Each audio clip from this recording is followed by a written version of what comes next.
Alright guys, so today's video I already know is not going to be for most people in my audience. A lot of you guys are here for true wireless earbuds, and throughout the years I've definitely gotten used to the convenience of having Bluetooth and having to be able to listen to things wirelessly.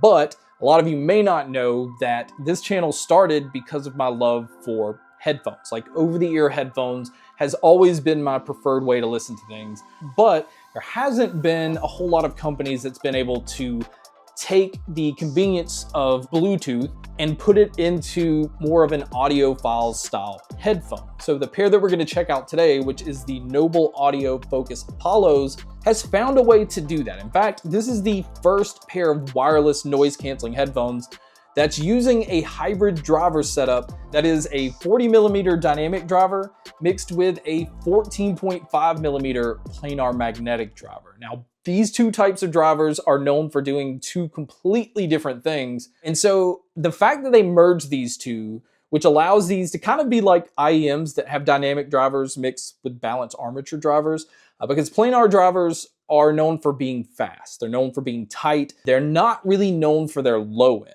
which obviously that's where the dynamic drivers come in. They're able to accentuate the bass and allow the planars to kind of focus on the mids and the highs. And we'll talk about that once we get to the sound and how that makes these kind of stand out from other wireless headphones. Now, the only other higher end Bluetooth headphone that I've experienced that kind of hits right around that audiophile level is the FoKus Batiste. Now that puts these about in the same price range because the FoKus Apollos come in retailing at $650. And right now they're completely sold out. They're back ordered on all the sites. I think there's one site that's selling them for $850, which is $200 above retail because you can't get them anywhere else. So obviously there's a market for these. Now, if you're not familiar with Noble Audio, they are definitely known more for their like handcrafted IEMs. The guy that started the company, which is John Moulton, they call him the Wizard. And a lot of it has to do with the way that he tunes his audio products, but also the way that he took the approach of making IEMs look good, like really taking the time to paint and craft them in a way where they didn't just look like these plain, unappealing things that you're sticking in your ears. So he's definitely been known in the audio community. And this is the company's first over-the-ear pair of headphones, or headphones in general. Everything else has been IEMs, but I was really intrigued to see how his tuning was going to be on this pair of headphones and see how it stacked up against pairs like the FoKus Batiste. So let's go ahead and start with some of the technology that are in these. It does have Bluetooth 5.3. It does have that multi-point connection, so you can connect to more than one device at a time. It is using a Qualcomm 3084 chip. This is more of a high-end chip, and this is what is allowing these headphones to support LDAC playback. It supports aptX HD and aptX playback, so you're definitely getting some of the better high-end Bluetooth codecs, which is going to cut down on any kind of compression when it comes to audio. So that is hugely important if you're really wanting to get the most out of your audio. Now, when it comes to the actual look and the design of these, the first thing that I noticed is it looks a lot like the Bowers & Wilkins PX7, and I think this has to do more so with the fabric that's kind of close to the ear pads and the one that's on the top of the headband. But underneath the headband, it is using Alcantara, so it's very soft here. The ear pads are memory foam, but it is a Korean leather. Again, extremely soft, but if you don't like these ear pads, they're really easy to replace. But I found them to be very, very comfortable. And the rest of the body is using an anodized aluminum, which keeps these very lightweight. It's not a pair that you're feeling, discomfort up top. It doesn't have like a tight clamp, but it has just enough clamp that, you're getting your good seal. Things aren't moving around as much, but it doesn't feel like your head's in a vice grip. So this is definitely a pair that you can wear for a long period of time. And then when it comes to actual buttons and controls, it does use physical buttons, which I prefer that over the touch and swipe gestures that other headphones use. On the left side, it's pretty simple. You only have like a mic mute switch. But on the right side, that is where you have your noise canceling button. You have your power button, which is also your play and pause.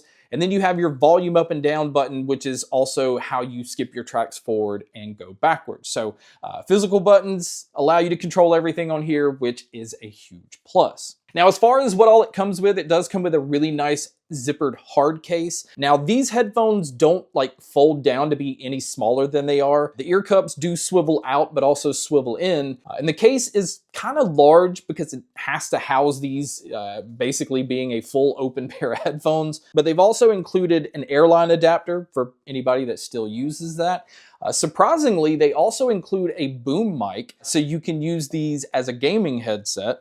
So here is a quick mic test using the boom mic that's included. If you are going to use this headphone or headset for gaming, this is just to give you an idea of what it would sound like. It also comes with a normal 3.5mm cable. If you want to use these without having them powered on, you could use it this way. It also comes with a 4.4mm adapter if you need to plug it into something that's using that type of connection. It comes with a USB-C cable, which obviously you would use to charge these, but you can also listen to audio using that USB-C cable. And when we talk about the sound, I'm going to talk about the differences between using these Bluetooth and using them wired 3.5mm or using them with that USB-C connection. But speaking of the charging with the USB-C cable, battery life is actually really good on these. If you use them with the noise canceling off, you can get about 80 hours on a full charge.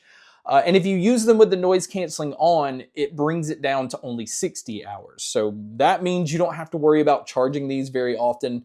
I didn't see any kind of information on fast charging. So it is going to take you roughly 2.5 to 3 hours to fully charge these. So keep that in mind. And then on top of that, this pair does work with the Noble FoKus app. This is a completely bare bones app. There's not a lot of features like switching around controls or a lot of different noise canceling features and levels and things you can do.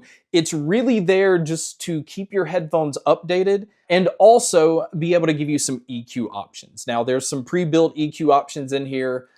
You can go through and adjust it the way that you want to. There's also even like a hearing test that it allows you to go through. So it kind of puts together an EQ setting that it thinks you're gonna like. And for the most part, I think it did okay, but I still think the best tuning on these is just the way it is out of the box. Now moving back to the noise canceling, if you're looking at this pair as like a pair to replace your Sony XM5s or Bose Quiet Comfort Ultras, and you think that the noise canceling is going to be comparable to those, it's not. I want to get that out of the way first. I would not say that this is the first pair that I would go to if I'm looking for just noise canceling alone. There are definitely better ones in the market, but it's not far off. I would say it's maybe close to being about 80% as good as the Sony and the Bose. It does a really good job with lower tones. So AC units, engine noises, which, you know, if you're traveling and you're on a plane, it blocks a lot of that out. But when it comes to higher frequencies, like on a plane and people talking, or if a TV's on,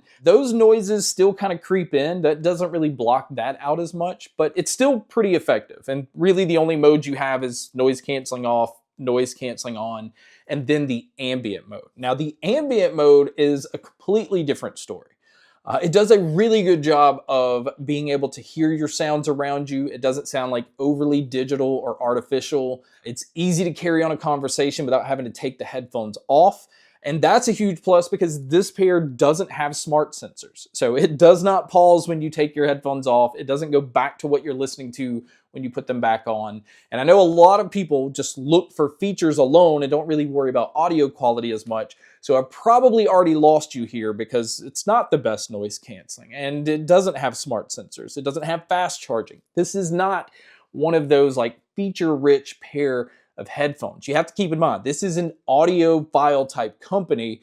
So where your money is going is the sound quality. And this is definitely where this pair separates itself from a lot of the, in fact, it separates itself from all of the others, and it's really comparable to the FoKus Batiste. But where the strength in these lie is the fact that it has that dynamic driver and that planar magnetic driver. It kind of has like characteristics of the Drop THX Pandas, which is a pair that use planar magnetic drivers. And I always felt like those lacked bass, but there was so much clarity and detail when it came to the mids and to the treble. Like vocals and all sounded incredible in that pair, but I always just wanted a little bit more low end. And this is where this pair comes in. You get all of the details and the crispness of the mids and the treble. In fact, vocals sound incredible.